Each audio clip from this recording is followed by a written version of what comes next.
Hey guys, I probably look like crap and I apologise for that. I have been working solidly the last 2 days on uni work and a case study and all this other kind of stuff. Anyway, it's been a while now since I've seen the Seventh Son movie. Very difficult to say.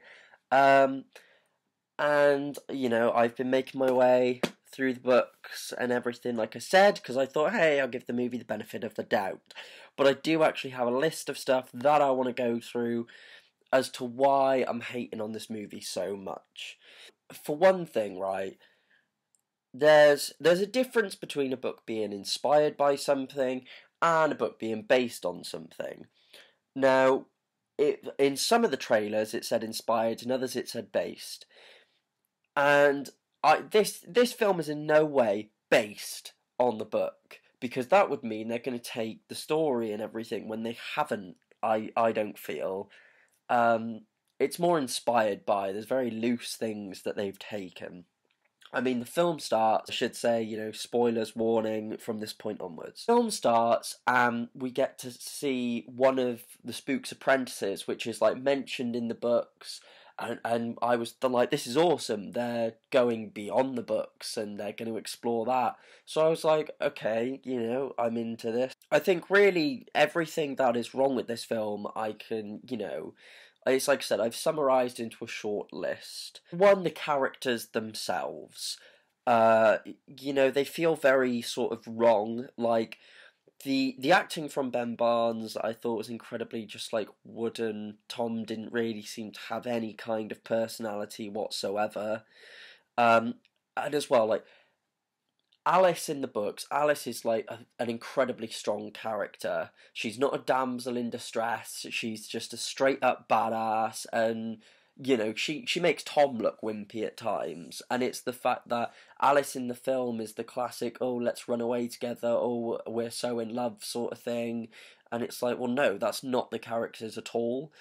And it's like Jeff Bridges and his voice for the spook, it had potential to work, but I could not understand a word he was saying throughout the film, and I just thought it was terrible.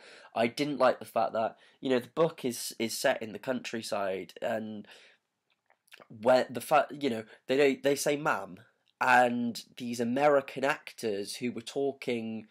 In American accents, and all of a sudden they'd come out with "ma'am," and it just sounded really out of place and really strange.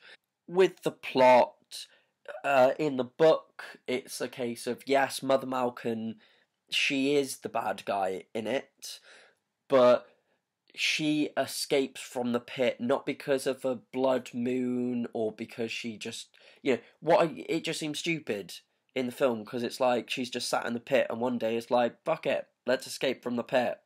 In the book, she's being fed blood cakes, and that's giving her strength back. And Tom gets fooled into helping release her, and they're actually using Alice's blood in the blood cakes, and it's very dark and twisted, and it's great. But yeah, the plot itself was, and I checked as well. This film is just supposed to be based on the first book. And there was just there's so much missing, so many great scenes that needed to happen. Like, we saw Tom's brother and his brother's wife, who's clearly pregnant. They're a huge part of the book, they're part of the final battle, and they were just nothing in the film. And when Tom's first test is he's staying in the spook's house, and he has to survive a night in there, and there's a really creepy story behind a ghast that lives there. There's all these sorts of things, and then instead Tom fought some armor for no reason, and this thing, there's so much of it was like, let's make a cool action sequence. None of the battles I enjoyed in this. At no point was I was like, wow, this is great. I thought the battles were quite anticlimactic half the time, and I just really didn't enjoy it. Another big plot point is Tom's mum, who is revealed to be a witch, but not until much later on in the books, because it's supposed to be a big reveal on top of that, they actually have a huge battle in Greece, and she sacrifices herself, and it's such an epic moment. And yet, the way she was treated in the film was, yeah, she's a witch, and oh, Mother Malkin killed her, and that was it.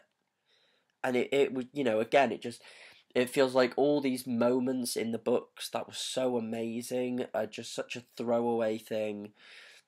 And yeah, I did just feel like the plot itself, the characters, even some of the creatures weren't addressed properly. And there are little things that I have to nitpick at, but it's stuff like a spook is left-handed.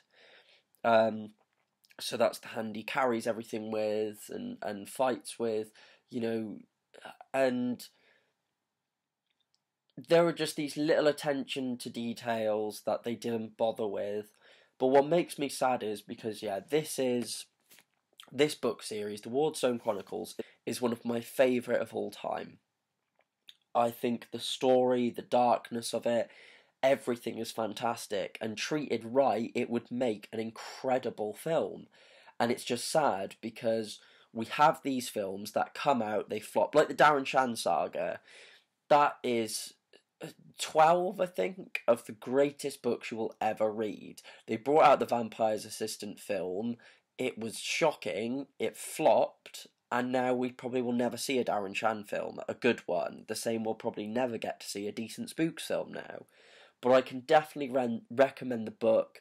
For people who are disappointed by the film, don't let that put you off of reading these books. That really is my full rant on it. There's probably so much more I could say, but I've tried to condense it down as much as I can. Finally, guys, I am going to be doing my TV side of things for Marvel and DC. Daredevil came out, I'm watching that.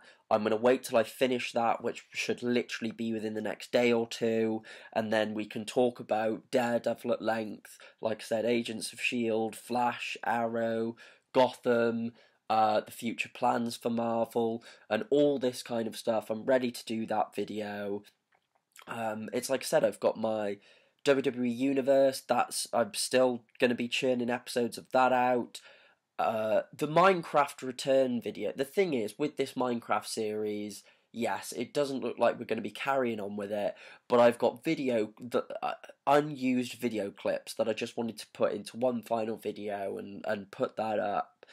But I'm rapidly getting through my list of ideas, which is good, because it means I can concentrate on things that are going to be completely fresh. Also worth mentioning, I am super excited about it, but I am actually going to be going to the Avengers Ultimate lineup on the 21st of April. What that includes is watching 8 already existing Marvel Cinematic films back to back, and then watching Age of Ultron. I think it starts at midnight and it ends at 10 p.m, so it's a long day. We get breaks in between and have breakfast and all this kind of stuff. I think the only 2 films they're not showing from the cinematic universe is The Incredible Hulk and Guardians of the Galaxy. Both I do kind of understand. I mean, The Incredible Hulk, even it's not kind of realised as much as being one of the films, I don't think, of the cinematic universe. And Guardians of the Galaxy is the newest one. It's pretty, still fairly new and fresh and what have you. But excited about that. That I'll probably be reviewing as well. Anyway, guys, I've rambled long enough. Thank you very much for tuning in, and I will see you all in the next one.